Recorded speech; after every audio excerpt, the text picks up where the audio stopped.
छोटे से गांव में आदित्य नाम का एक गरीब आदमी अपनी पत्नी गौरी और बेटे अर्जुन के साथ रहता था।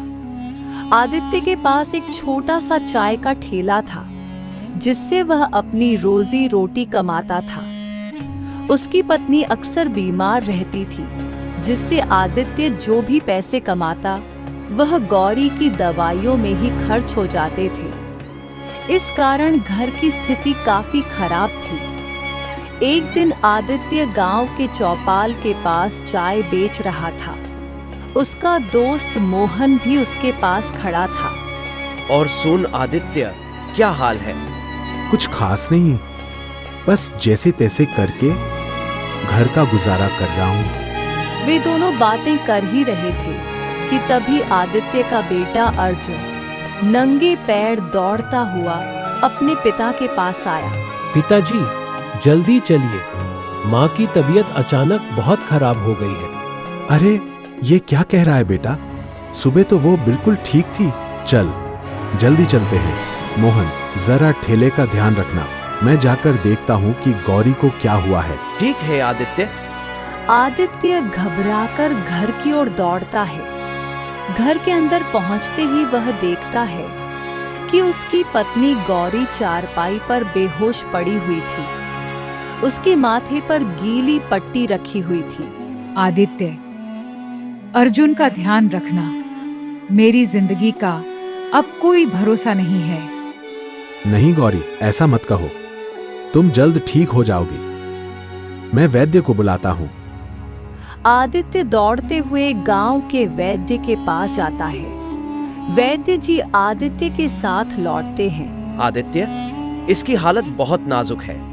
इसे तुरंत दवा की जरूरत है, लेकिन यह दवा सिर्फ शहर में मिलेगी। शहर? लेकिन वहां जाने में 4 घंटे लगेंगे और मेरे पास तो पैसे भी नहीं हैं। आदित्य, कुछ भी कर, लेकिन देर मत कर। तुझे अपनी पत्नी की जान बचानी है। आदित्य एक पल की भी देर किए बिना बैलगाड़ी में गौरी को लेकर शहर की ओर चल पड़ता है। अर्जुन भी अपने पिता के साथ बैठ जाता है। गांव की कच्ची सड़क, रास्ते में जंगल और ऊबड़ खाबड़ रास्ता था। बैलगाड़ी धीरे धीरे चल रही थी। गौरी की सांसें धीमी होती जा रही थी। अर्जुन घबराकर अपनी माँ का हाथ पकड़ लेता है। अर्जुन रोने लगता है। माँ, तुम ठीक हो जाओगी ना? बेटा, तू बहुत बहादुर है। तेरी किस्मत तुझे हमेशा आगे बढ़ाएगी। बस हार मत मानना। अचानक बैलगाड़ी का पहिया कीचड़ में फंस जाता है। बैल घबराकर रुक जाते हैं।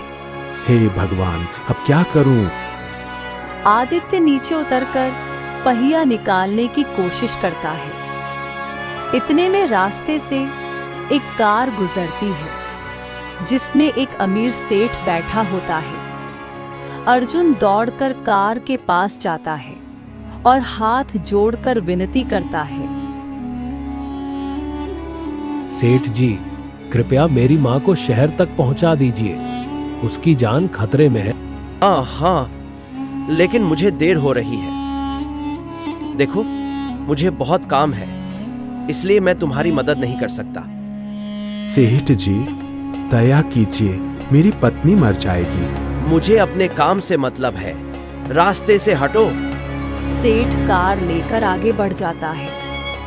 आदित्य मायूस होकर बैलगाड़ी को धक्का देने की कोशिश करता है।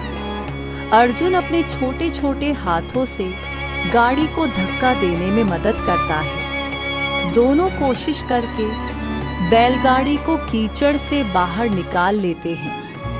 फिर वे जल्दी से अस्पताल की ओर बढ़ते हैं। आदित्य किसी तरह गौरी को अस्पताल पहुंचाता है। डॉक्टर जल्दी जल्दी उसका इलाज शुरू करते हैं। लेकिन कुछ देर बाद डॉक्टर बाहर आते हैं। हमें माफ कीजिए, हम उन्हें नहीं बचा सके। आदित्य जमीन पर बैठकर फूट फूट कर रोने लगता है। अर्जुन की आंखों में आंसुओं का सैलाब उमड़ पड़ता है।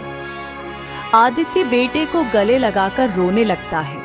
इसके बाद वे गौरी को लेकर घर की ओर चल पड़ते हैं।